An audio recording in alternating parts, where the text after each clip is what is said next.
The tortoise gave him a one-eyed stare for a while. Then it said, "Tall fellow, full beard, eyes wobbling all over the place." What a little tall fellow, full beard, eyes wobbling all over the place. "What?" said Brother. "I think I recall him," said the tortoise. "Eyes wobbled when he talked, and he talked all the time to himself. Walked into rocks a lot." "He wandered in the wilderness for 3 months," said Brother. "That explains it then," said the tortoise. "There's not a lot to eat. There isn't mushrooms." "Perhaps you are a demon," said Brother. "The Sephitalk forbids us to have discourse with demons. Yes, in resisting demons, says the prophet Shuni, we may grow strong in faith." "Your teeth are obsessed with red-hot heat." "Pardon?" "I swear to me that I am the great god Om, greatest of gods."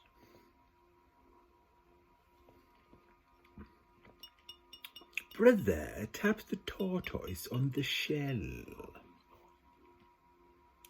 "Let me show you something, demon."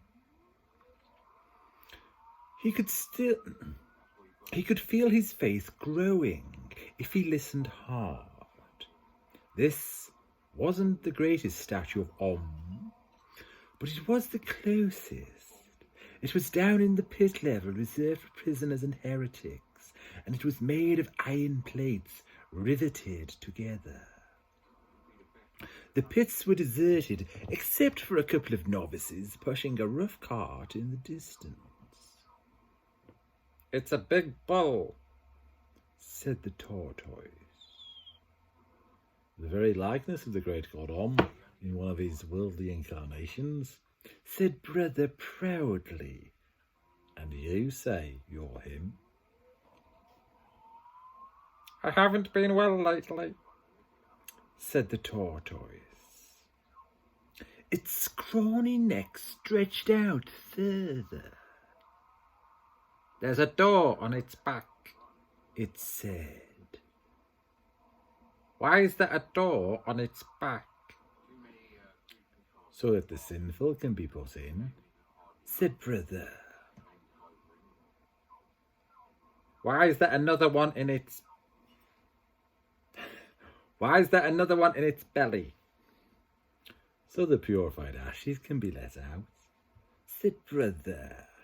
"And the smoke issues forth from the nostrils as a sign to the ungodly."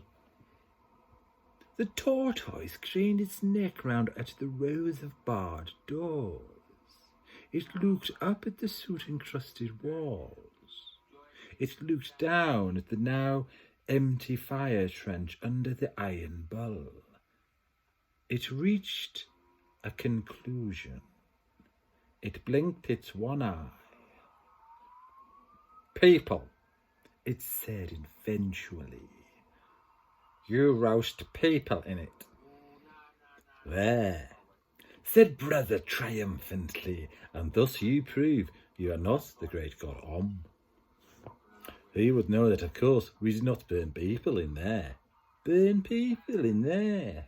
That would be unheard of." "Ah," said the tortoise. "then what?" "It's for the destruction of heretical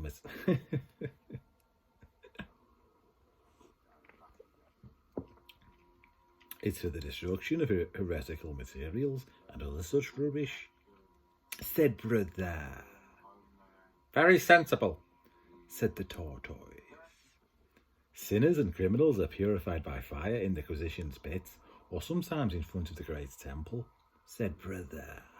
"The great god would know that."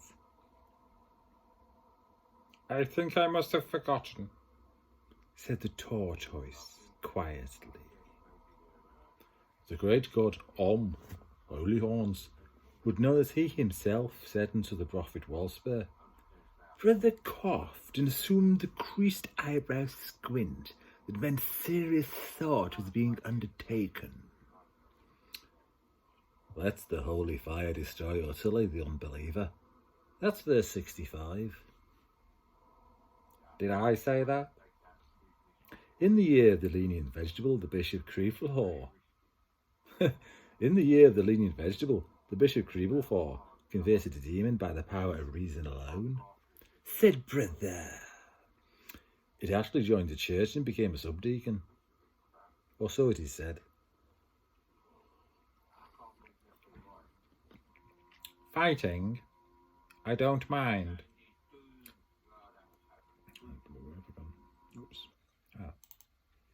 Fighting, I don't mind. The tortoise began. Your lying tongue cannot tempt me, reptile, said brother, for I am strong in my faith. The tortoise grunted with effort. Smite you with thunderbolts. A very small, a very small black cloud appeared over brother's head, and a very small bolt of lightning lightly singed an eyebrow. It was about the same strength as the spark of cat's fur in hot, dry weather.